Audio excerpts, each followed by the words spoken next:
aboafo a aso yasne se emfa program fefefe emrewo eye africa.co.uk UPFRICA eye online business a omo ba beboa adwadifo ai enima bia woton bia o qualify bomodin akọ omo website ho www.africa.co.uk enchechemu bia no obenya free ho. Enterprise Life is proud to introduce Aquantupa, a policy designed for Ghanaians living abroad to ease the burden associated with planning and paying for funeral rites for family members in Ghana. When a loved one passes away, the planning and costs associated with burial can make a terrible event even worse. Aquantupa is here to ease the stress, keeping the pain and expenses to the barest minimum. Choose any of our 5 benefit plans and receive a cash payout up to $10,000 in as little as 3 days after the passing of a family member. Add the repatriation package, which allows the mortal remains of the policyholder and family members to be transported back home to Ghana upon their demise. You can also choose a service from Transitions, our funeral services subsidiary, at a discounted amount for the opportunity to celebrate the life of your loved one in dignity. For more information and to sign up, visit aquantupa.com. Enterprise, your advantage. From Kofi, who from a Jack Quabrantia Magic. Online party, open set what the yeto, and I yeton, and I bought the Rudia. Ewo UK, and fan to be a say, she said, Juu Tv online. One papa with the Rama, na ako baby, umpe na per day, Juu Tv, one hit you. Any anonymity adofo. So, ko internet so, and share baby as a Juu TV. Keep watching Juu TV. Aware boni egu meni mwasi amani opemi enyame. Akuko nene fiti mfutrom na fiti asomrofi. Obreko so na ajwa etro obi abrantie. Abrantie tisewa na die ye chiwa buoso. Abrantie tisewa. Abrantie tisewa na die ye chiwa buoso. Ene mabawa ya bei. Ye huhuro ene ewo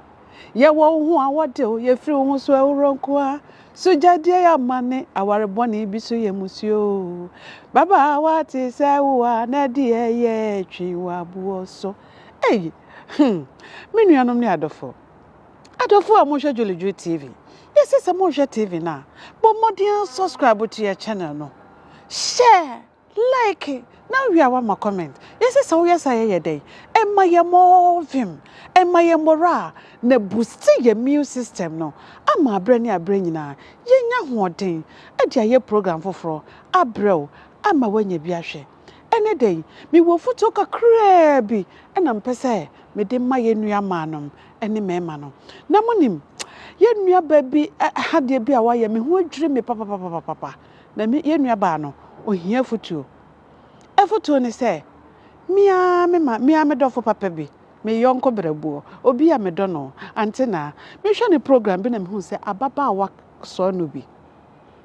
wo ababa awai woni obema wo ho abema de nsa ba be hu obusuafo se ono ne wo ho ena wo na wo kan sa one na wo baako ena wasan wo biem na monim die ntiama okusie mapie wuwia me pese me die futuo ebre emaba awa ne bim se de be ya obi ansa anya sanfom so ne bi ne se ababa wei ebe frɛ be ma na bona mane no otwetwen be ma no de ne kɔ hyɛ dem ɛna woto be ma ne punum ɛna otu safoa no wieye no afa na obeka cha be ma ne se bra ma ya obone o wa mbone se den o se akwala ya ma woni enya oba me yam sheme manu monim de ntra me yam sheme because wo beka asem kesie sei wo oba no wo kotopunum asem kesie sei ye topunum anka bie punum boto ho na se be ma no sha asese bia obeprawa na obebo wa na bibia wonya kwan adwane wo wie ya wasanya ka oja next wonya power asanya topunum atu safoa misremo sa de we mo bi anya bi da wate sa baba wei Minim se wo hwe me wotia asem we so oyem behyew. Se wo waye be ma bone. Wo fa be ma na chini na kwakowo. Na wo san be fre be ma na ka kire ne se ne ba na wo no no enye ne ba. Wo oba no wonya power atopunum etu safo akita. Hey girl wo akokodro. Na nyame amam eno ma be me abotre. Ena wo kan wie be me so wo mene. Eno mi ane fe eno kun to ho eno fa asafo na obi epun no dwane ya ewra na nka wo ye ne dan wodi nyamrasem ensam fu na wadi eno na wonim wo san be ka se be ma no onim se woni ne enye hweda ekosi be ante na bisa obosome nkono wo se afekora woni ne enye hweda sister bosome nkono ne be me na ada yate wawini na ye den no be ma woni nya hweda wo fa no de na kwasha wo dem atopunu maka cha be ma ne se wo pa ne chew se waye ne bone obe ma woni na na de wakọ won wo a e fa ne ho bai ewra hwa ge we na busuafo mesremo asem we ma munja ne trasa o minim sante na de ono no he begini di me yada no enya de obe ma ababa awa na afa ne ho di but be oba na busuafo mu step in na be ma na chope bi o sa mo de ma no mumfa ma no sa ne ma we se ne nam so ana gone too soon buba oboda ho no bra me nka se ko hesa but me di to ma ne fo gone so soon ne gone too soon ani yi ho ahwane obituary no enche ne ma ye funeral o mo hwe ye o eye de na wunya akokodro ekotupnum etu safo wo ka se meme nyina na wa akokodro sa wa ho ha na pese be ma no nko wana era wanye ni ye o wanye ni na wo hwehwe se binyansa sem bia ka kire be ma na ani ante na hwehwe nyansa sem bi ne ka ne jansamfo na wote wa wudi no obe ma ono na ato akwala ni di e ma na ya na mo e ma ba wa misem munya abutre na nkwala no ya na mo ma nkwala no daache wei akwala ye de ne ye be ndi ene obenyini no aya dan asem we beda YouTube forever e beda Facebook forever akwala be hu se sei na wie ye koye na hyase no sei na ode hyase esa na mo gu nkwala nani mu ase enya maba wa misremo munjaye na nanse ma no mo gu ye ni mu ase dodo mo gu ye ni mu ase sei ya na mo ma ware no krafuno afuno e wo mo nware ye sujafo no na wo be ma de nsa be hu obusuafo de a se kire se wo no ne wo ho wahu enti se wo hia na eno ana se wo be ka che obusuafo se wo hia no misra mo abayo ne maame ne nana ne papa mon step in na ba bia ye de to no esese ye de to no mon fanto na de esese ye de to no wan fanto ho a efiri afei me koye nua be me ya ye nua be ma police ni ya one ne yire ne ba boso me miensa ehyiwu ya meti asem ni me hwere hu yo we de woni be ho ken na pass ho nansi ho na according to eyewitness no obi a metie ne kasa se janish no na be ma no bodanum si emue no na dan ni nyina loke omuntumi mbue asem ya o ya pa be ma na busuafo ma mo yakọ na yenua be ma woni oyere mo afiri mo ne oba ya ma mo may soul rest in perfect peace asam na ya pa na metietie mo no na baba wa yi ka bibi se ofre fire service for no wo se den 1 hour ansa na omo ba yeso be 30 minutes ansa na omutumi adum gya no because no omu ye omu nsuo ne ho adwuma. Yes, Ramo, yenim sa Africa muntumi ni abrofo enyepe. Nanso sade ye wura baomia wa start a wo ye bibia digital ye de. Eno so monhwe ho asem na monka. Fire service for. Wo mo service no. Yes, Ramo, aban. Wo ne ompanimfo, ene waboafo. Monhwe ho asem na monka pa. Eche se sabrochire na asem we sei eto sa nipa na. Oh, me se wo che kokọ. O che nam. Na wisie kura eba bebre a wo mama te abroche nya di adanse So better fire alarm. Ebe bossa go say wow be fa kwan a obedum no. Enye sa. So we enum na e go straight to fire service. Omo dimreka within 5-10 minutes. Na ba bi omo bia na omo duro. Omo duro ho aso ombedum ja no. Said ye Ghana ye fra wana wa wana wansa na jani dum ombe bakura ne ensuo ni kanim. We say every titi o enya afa na e hyase every titi Ghana na nyina ye tena ya ansa na ye tu kwan asem we a make every titi ai we meka say ya papa de hinkra enya ya papa Rollins we de ya papa kwa me nkroma ne penso sa na meka no ene e hyase ono me hu no de na enso sa na meka no e che say every titi enti si asram so mo dane bibia akode guitar na mo sesane emamu dia ene mo sesane so mayen efi se obe free fire service na je se wana wansa ne wana wade se ne nipa na wewu ya ban ya pa chow ewo na ya se woni tue japa na hyew yesremo mo pe bibi nyamfa fire service for service ne ho na se obe free fire service na wana wa obe ba Ghana fire service me momwachi but enokra mo amonim sa nokra na meka so ombeba na binum ewo mo ombeba ka ne be to ka ne be duru wom se nsuo kra ne ka ne yesremo samo se sane ma kode gitade a ene munya ho bibi nso mfama yen sade be ya asem to obi a enche no fire service a na mo ba yete hoy ba bia yetete wote se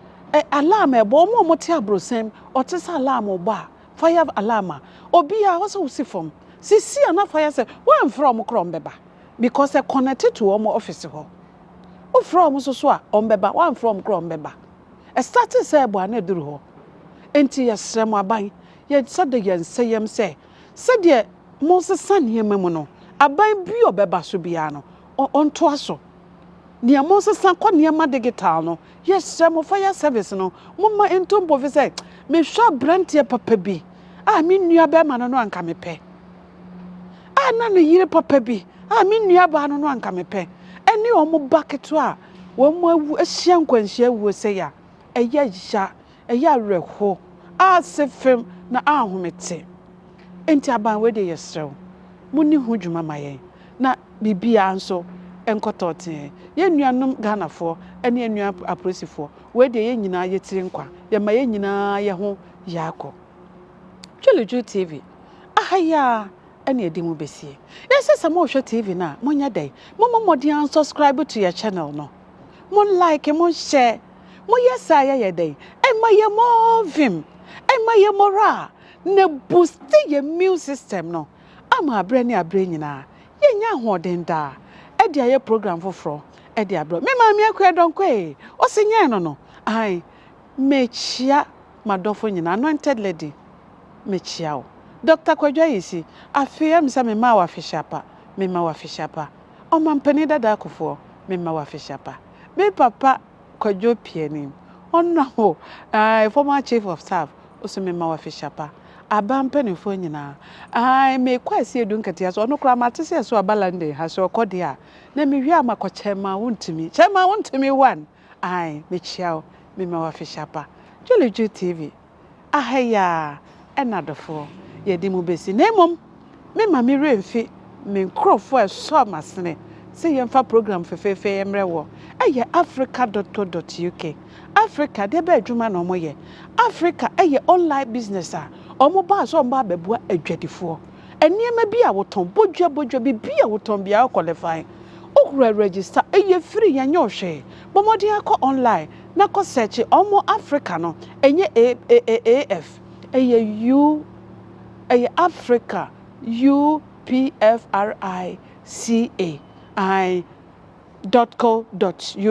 okobo a search na register eye free afi bibia woton bia wo twetwa na picture na ode agu ho me see omo business an ayest said ye ton ade wo Amazon ana say eBay online business a wo mo so de aba we ye Africa de eno na me se ope de ope kako ato wo ho a ubenya bi momone ko bi ai ubenya bi bibia bode menkeni entoma ba ye bibia Africa especially Ghana nuane bibia ye ton bia ope bia ubenya bi ewo ho na me free ho a makọ akwantu papa insurance me say se woton ade a oh ana se ukoto car na yesi ye insurance e de bentra accident ntra se unya accident a insurance ne beto car foforo ahyemu ama wanya car mo no sa na se wo insure wo body se wo ye life insurance a e che se wo body no wo insure wo body no enti unya to yire nchen bia wo body ne ho a ai akwantupa se ombefa ho kan nyina na akwantupa no se wo kohia wo nkwanhia wuo mpofiri mu wuo bi e wa kwantuo mu a Africa countries nyina abrochire babia wo kohia wo mpofiri mu wuo a omo a ebeba befa wufunu e di wakọ Ghana akọkọma wo busuafo no ma sa de sika sa taato ama wo busuafo se we de momfa nyeye nipa we se na yie eno ma wakwantu a wutu ye no eyi akwantu papa se wo maame wo papa wo nua oba bi e wo Ghana na wo wa ha otumi eye bi ma wo mo ai o qualify se wo se mutumi eye bi e de ma wo mo enti bomoden a call www.akwantupa.co.uk enchechemu bia ubenya free ho ene nso me de wo telephone number ma wo sene se wo pese wo frɛ wo mo nso a obetumi afrɛ wo mo na waye policy ne bi me se policy no me ne mabusua nyina ya ye bi enti wo so ye bi me maame wo Ghana ma ye bi ama no ma ye bi ama busuafo nyina ti wo so bomoden ase wo be ye bi na waye bi ama wo busuafo nyina se de daachi bia atorenchem bi esi wa brabo mu a unsusu ha o mo telephone number no eye 02065981119 Messi o mo telephone number me si subium 02065981119 bomoden a efre akwantupa na nkomo bia ene o mo ntwetwe o fra o mo a ka kire o mo se unya number no efi Juu TV me da wase bebre aheya ena Juu yedi mo besie